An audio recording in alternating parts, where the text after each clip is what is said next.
Time travel सच में होता है या नहीं, इस पर मिले हुए सुराग और रिसर्च के अनुसार हम ये दावा ज़रूर कर सकते हैं कि टाइम ट्रैवल जैसी घटनाएं वास्तव में होती है। फिलहाल द सेलर ये एक टाइम ट्रैवल लव स्टोरी है। ये स्टोरी सैम टेलर नाम के कंस्ट्रक्शन वर्कर की है, जो एक पुराने घर के कंस्ट्रक्शन के दौरान रहस्यमयी रूप से किसी तरह की टाइम ट्रैवल में फंस जाता है और अपने समय के 100 साल पीछे चला जाता है, जहां उसे एक लड़की से प्यार हो जाता है। लेकिन उसके बाद क्या उनका प्यार कामयाब होता है या वो उस टाइम ट्रैवल में शुरू होके उसमें ही ख़त्म होता है। लेकिन इसके पहले आपसे रिक्वेस्ट है कि अगर आपको मेरी एक्सप्लेनेशन पसंद आती है तो प्लीज़ वीडियो को लाइक, शेयर और सब्सक्राइब करें। कहानी में सैम टेलर और उसका बड़ा भाई जैक साथ मिलकर एक छोटी सी कंस्ट्रक्शन कंपनी चलाते हैं। छोटे भाई को कंस्ट्रक्शन के अलावा पुराने बेसबॉल प्लेयर्स के कार्ड कलेक्ट करने का शौक है। अगर उसे T20 बोनस वैगनर कार्ड मिल जाए तो उसकी लाइफ बन जाएगी। इस कार्ड के लिए लोग मिलियन में पैसा देने के लिए तैयार हो जाते हैं। यहाँ उन्हें एक पुराने घर के कंस्ट्रक्शन का काम मिले। घर के कंस्ट्रक्शन वर्कर के दौरान टेलर को एक छुपे हुए कंटेनर में एक लड़की की वेडिंग फोटो मिलती है। वो उस लड़की की फोटो देखते ही रहता है। पता नहीं उस लड़की के साथ उसका क्या रिश्ता है। घर के कंस्ट्रक्शन के दौरान एक शाम मौसम बहुत ज़्यादा खराब हो जाती है। पूरे शहर में तूफान का अलार्म बजने लगता है और तेज़ बारिश होने लगती है। पूरे शहर में कम दबाव का क्षेत्र बनने लगता है, जिसमें तूफान और तेज होने की आशंका है। इस तरह के कम दबाव के क्षेत्र को दर्जो कहा जाता है, जो यूजुअली हफ्ते भर ज़्यादा भी बन रह सकती है। इस तूफान के दौरान सैम और उसका भाई जैक उस पुराने घर के अंदर है और घर के दरवाजों को सील कर रहे हैं। तभी जोरदार थंडरिंग होती है और घर की बिजली चली जाती है। ओवर वोल्टेज की वजह से एमसीबी ट्रिप हो गई है। जैक अपने भाई से बिजली चेक करने के लिए तहखाने में भेजता है। यहाँ एक पुराना बैरोमीटर लगा हुआ है जो अब भी काम करता है। बैरोमीटर से बड़ी सी तेजी नीचे जा रही है। हवा का दबाव अचानक से बहुत कम होने लगा है। तभी सैम के कान थोड़ी देर के लिए सुन्न हो जाते हैं। फिर अचानक सब कुछ ठीक हो जाता है। सैम देखता है कि तहखाने में अब कोई वायरिंग पूरी तरह से बदल चुकी है। वह भागता हुआ तहखाने से ऊपर जाता है। वह देखता है कि यह सुबह का समय है। घर पूरी तरह से रिस्टोर हो चुका है और ऊपर उसका भाई जैक नहीं है। यहाँ घर के कमरे में उसे एक लड़की के गाने की आवाज़ सुनाई देती है। तब वो उसके कमरे में झांकता है। उसे लड़की को देखकर वह हैरान रह जाता है, क्योंकि यह लड़की वही है जिसकी तस्वीर उसे घर के हिडन कॉटेज में मिली थी। जब वो लड़की सैम को देखती है तो घबरा जाती है। उसे लगता है कि कोई घर में जबरदस्ती घुस आया है। यह कोई रिकवरी एजेंट हो सकता है, जिसे बैंक ने उसके घर लोन रिकवरी करने भेजा होगा। उसे समझाने की सैम बहुत कोशिश करता है कि वह घर को रिस्टोर करने का काम किया करता है और अब बस अपने भाई जैक को ढूंढ रहा है। पर वह बंदूक लेकर उसके पीछे पड़ जाती है और सैम को जल्दी से यहाँ जाने के लिए कहती है। वह कहती है कि अगर उसकी माँ घर आ गई तो वह पक्का उसे गोली मार देगी, क्योंकि बैंकर से उससे भी ज़्यादा नफरत करती है वो। तब सैम घर से बाहर चला जाता है। उसे लगता है कि जैसे वो हेलुसिनेट कर रहा है। घर से बाहर निकलने पर वह देखता है कि सड़क पर कारों की बजाय घोड़ा गाड़ियाँ चल रही है। शहर पूरी तरह से बदल गया है, जैसे किसी पुरानी फिल्म का सेट हो।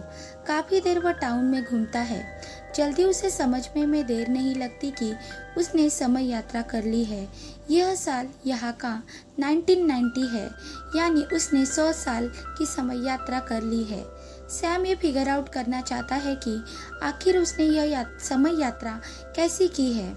इसका राज उसी तहखाने में उसको मिलेगा, इसीलिए उसे वापस उसी घर में लौटना होगा। इसलिए वह सबसे छुपते छुपाते उस घर के तहखाने में फिर से पहुंचता है। पर यहाँ पहुंचने पर देखता है कि उसे लड़की से जिसे वो पहले मिल चुका है, उसकी माँ उसे तहखाने में छुपकर गाना सुनने और गाने के लिए डांट रही है। उस टाइम में लड़कियों का गाना सुनना और गाना और बाकी धार्मिक रूप से गलत समझा जाता था। जब उसने देखा कि म्यूजिक रिकॉर्ड सुनने की वजह से उसकी माँ उसे डांट रही है, तब वो तहखाने में आकर कहता है कि यह रिकॉर्ड उसके है। जब उसकी माँ सैम को उसका परिचय पूछती है, क्योंकि उसने सैम को पहले भी कभी नहीं देखा है, तो वह लड़की कहती है कि यह उसके स्वर्गीय भाई का दोस्त है और उसकी मंगनी में शिरकत करने यहाँ पहुँचा है। बाद में सैम को पता चलता है कि उस लड़की का नाम एवलिन है। एवलिन की शादी एक अमीर आदमी विलियम से तय हो गई है, जो कि एक विदुर है और एक बच्चे का पिता है। उसकी पहली पत्नी का देहांत हो चुका है। एवलिन की माँ विलियम से उसकी शादी इसलिए करना चाहती है क्योंकि उसने उससे बहुत सारा कर्जा लिया है और उसके बावजूद वह एवलिन की शादी उससे करवाना चाहती है। ये रिश्ता मात्र एक समझौता है। एवलिन को अभी ये मालूम नहीं है कि सैम कौन है और यहाँ क्या करने आया है। तब सैम बताता है कि वह साल 2019 से यहाँ पहुँचा है। बस वह यह फिगर आउट करना चाहता है कि वो यहाँ कैसे पहुँचा। एवलिन को यकीन दिलाने के लिए वह भविष्य से उसका लाया गया तस्वीर उसे दिखाता है, जो उसने घर के कंस्ट्रक्शन के दौरान एक छुपे हुए कंटेनर में पाया था और उस टाइम अपने पास रखा था। एवलिन ने आज तक कोई तस्वीर नहीं खिंचवाई है। यह उसकी वेडिंग तस्वीर है, जिसका डेट भी अभी तक फिक्स नहीं हुआ है। कल तो उसकी मंगनी है, शादी इसके बाद होगी, पर सैम के पास उसकी शादी की तस्वीर कैसे हो सकती है। यह तस्वीर काफी है एवलिन को यकीन दिलाने के लिए कि सैम एक समय यात्री है। अगले दिन सैम एवलिन की एंगेजमेंट में शामिल होता है, पर एवलिन का ध्यान केवल सैम पर है क्योंकि वह उसकी ओर आकर्षित होने लगी है। एंगेजमेंट में सैम की मुलाकात एवलिन के दादाजी से होती है, जिसने यह घर बनवाया था। बातों ही बातों में उस घर के दीवारों में इस्तेमाल कई पत्थरों के बारे में वो पूछता है। वह जानना चाहता है कि क्या उन्होंने किसी तरह के खास पत्थरों का इस्तेमाल किया था, क्योंकि तहखाने में उसके कान सुन हो गए थे। यहाँ उसके दादाजी का एक दोस्त है जिसका नाम है हेनरी। वह बताते हैं कि जब मौसम खराब होती है और हवा का दबाव कम हो जाता है, इसलिए ड्रम अक्सर सुन हो जाया करते हैं। यह एक आम सी बात है कि सैम हेनरी से बातें करना चाहता है, पर एंगेजमेंट पार्टी की वजह से ज़्यादा बातें नहीं कर पाता है। जब पार्टी ख़त्म हो जाती है तो एवलिन के साथ टाउन में घूमने जाता है। जब एवलिन उसे फ्यूचर के बारे में पूछती है कि फ्यूचर कैसा है, तो सैम बताता है कि फ्यूचर में कोई भी कुछ भी कर सकता है, जो चाहे बन सकता है। चारों तरफ म्यूजिक ही म्यूजिक है। लोग अपने घर की दीवारों में स्पीकर लगा कर रखते हैं और कभी भी म्यूजिक सुन सकते हैं। यह सब सुनकर एवलिन फ्यूचर के प्रति बहुत एक्साइटेड हो जाती है, क्योंकि उसे म्यूजिक से लगाव है और खुद भी एक सिंगर बनना चाहती है। पर यहाँ अनुसूचित समाज में म्यूजिक को धर्म और संस्कार के खिलाफ समझा जाता है। एवलिन उसे एक शॉप में लेकर जाती है, जहाँ अंदर एक छुपे हुए कमरे में एक बार चलाया जाता है, जहाँ म्यूजिक प्रोग्राम होता है। दोनों वह काफ़ी समय बिताते हैं। यहाँ एवलिन को स्टेज पर गाना गाने के लिए सैम कहता है। तब एवलिन पहली बार सबके सामने गाना गाती है और गाते हुए इमोशनल हो जाती है, क्योंकि उसने ऐसा कभी फील नहीं किया था।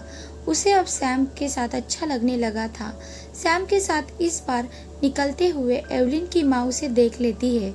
वह एवलिन को डांटती है और वहाँ से ले जाती है। Next morning Sam mister Henry के पास जाता है ताकि तूफान के दौरान पैदा होने वाले लो प्रेशर के बारे में जान सके। सैम को लगता है कि उसके टाइम ट्रैवल की असली वजह वातावरण में हवा का प्रेशर लो होना है, जो इस तहखाने में किसी तरह का सेंक्शन पैदा करता है और एक टाइम ट्रैवल पोर्टल खुलता है। मिस्टर हेनरी उसे एक बैरोमीटर दिखलाते हैं, जिसकी मदद से वातावरण में पैदा होने वाला लो प्रेशर नापा जा सकता है। इसलिए स्वयं उसे बैरोमीटर के बदले मिस्टर हेनरी के फार्म हाउस के दरवाजे ठीक करने की बात करता है। सैम के पास कोई पैसा नहीं है, जिस वजह से बैरोमीटर के बदले उनके फार्म हाउस का दरवाज़ा फिक्स करना तय करता है। इसके बाद वह कई दिनों तक वो उसी तूफान का आने का इंतज़ार करता है। उसे उम्मीद है कि बैरोमीटर के दौरान हवा का दबाव इतना कम हो जाएगा कि उसे तहखाने में फिर से टाइम पोर्टल खुल सकेगा। उसने इस बारे में एवलिन को भी अच्छे से समझा दिया है। वो उससे प्यार करती है, इसलिए उसके साथ भविष्य में जाने के लिए तैयार है। जब तूफान नहीं आता है, सैम मिस्टर हेनरी के यहाँ फर्नीचर का काम करता है, पर सैम का इंतजार ज़्यादा दिनों तक नहीं रहता, जल्द ही तेज तूफान शुरू हो जाता है और वह एवलिन को लेकर उस तहखाने में पहुंचता है जहां वह एवलिन को लेकर समय यात्रा करेगा और भविष्य में लेकर आएगा। पर एवलिन के मंगेतर को उस पे शक हो जाता है। उसने सैम और एवलिन को साथ में पकड़ लिया। वह सैम को बुरी तरह पीटता है और तहखाने में छोड़कर एवलिन को अपने साथ वापस ले जाता है। तभी बैरोमीटर तेजी से नीचे गिरता है। फिर से सैम के कान सुन्न हो जाते हैं। अगले ही पल वह भविष्य में होता है। सैम 2019 में पहुंच चुका है। यह वही दिन और वही समय है जिस दिन तूफान शुरू हुआ था और वो समय यात्रा थी। अतीत से वापस लौटने पर वह सारी घटना अपने बड़े भाई जैक को बताता है। हालांकि जैक को उसकी किसी भी बात पर यकीन नहीं है, फिर भी वह उसे इस बारे में कुछ नहीं कहता। उसे फिक्र है कि कहीं सैम की तबीयत खराब तो नहीं हो गई। इसके बाद सैम फिर से मौसम खराब होने का इंतज़ार करता है। उसे उम्मीद है कि मौसम जल्दी फिर से खराब होगा क्योंकि तूफान का असर हफ्ते भर या उससे ज़्यादा ही रहता है। एक दिन मौसम फिर से खराब होता है और बैरोमीटर तेजी से ड्रॉप होती है। उसके कान फिर से सुन्न हो जाते हैं और वह समय में यात्रा करता है, पर वह इस बार 100 साल पीछे जाने के बजाय 15 साल आगे जा चुका था। जब वह देखता है कि वह गलत समय में आ गया है, वह फिर से अपने समय वापस लौटता है और तहखाने में उसके भाई जैक ने जो भी रिस्टोर किया था सभी चीज़ों को तोड़ने लगता है, क्योंकि सैम को लगता है कि जैक ने तहखाना रिस्टोर करने पर टाइम ट्रेवल पर उसका असर पड़ रहा है।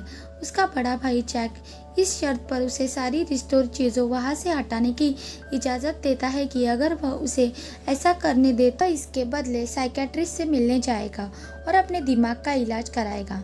थोड़ी देर में फिर से प्रेशर ड्रॉप होता है और फिर से सैम अतीत में बिल्कुल सही टाइम में पहुंच जाता है। यहाँ भी चोरों की बारिश हो रही है जहाँ सैम और एवलिन फिर से मिलते हैं। सैम एवलिन को लेकर उसे तहखाने में पहुँचता है। तहखाने में बारिश की वजह से पानी भरने लगता है, पर इससे पहले कि एवलिन को लेकर भविष्य में वापस लौट पाता कि तहखाने में लगा लकड़ी का बड़ा सा टुकड़ा सैम के पैर पर गिर जाता है और वह सीढ़ियों के बीच में फंस जाता है। एवलिन उसे बाहर निकालने की बड़ी कोशिश करती है पर निकल नहीं पाती। तब उसे अकेले ही भविष्य भेज देता है, क्योंकि भविष्य एवलिन के लिए है। वहाँ वो एक सिंगर बन सकती है। जब एवलिन 2019 में तहखाने से बाहर निकलती है तो उसे देखकर जैक हैरान रह जाता है, क्योंकि उसे लगा था कि उसका भाई दिमागी संतुलन खराब हो रखा है, पर वह टाइम ट्रैवल के बारे में उसे सच ही कह रहा था। सैम वापस नहीं आया है। एवलिन को लगता है कि वह डूबकर मर चुका है, पर ऐसा नहीं है। उसे बचा लिया गया था। वह कई दिनों तक तूफान का इंतजार करता रहा। फिर से कम दबाव का प्रेशर बनेगा और वह अतीत में लौट आएगा। पर सैम अब उधर ही रहते हुए एक बात समझ गया था कि भविष्य की दुनिया उसके लिए नहीं है। वह अतीत में ही कंस्ट्रक्शन का काम करता रहेगा और यही अपनी पूरी जिंदगी जिएगा। उसने एवलिन के लिए एक चिट्ठी और अपने भाई जैक के लिए T206 वेगनर्स कार्ड बेसबॉल छोड़ गया है, जिसे उसने तहखाने में हिडन क्लोटेज में छुपा दिया था, जहां कभी एवलिन अपने भाई के द्वारा दिए म्यूजिक रिकॉर्ड छुपाया करती थी। आज इस कार्ड की कीमत $1 मिलियन से भी कहीं ज़्यादा होगी। कलेक्टर इसकी कुछ भी कीमत चुकाने के लिए तैयार है। वही दूसरी तरफ एवलिन अब एक बड़ी सिंगर बन चुकी है। बाद में एवलिन ने यह घर भी खरीद लिया। उसने शादी कर ली और उसका एक 5 साल का बच्चा भी है, लेकिन इसके बावजूद उसे इस बात की उम्मीद है कि सैम एक दिन वापस ज़रूर आएगा। एवलिन की इसी इंतज़ार के साथ यह कहानी यहाँ पर ख़त्म हो जाती है। उम्मीद करती हूँ आपको ये कहानी पसंद आई हो।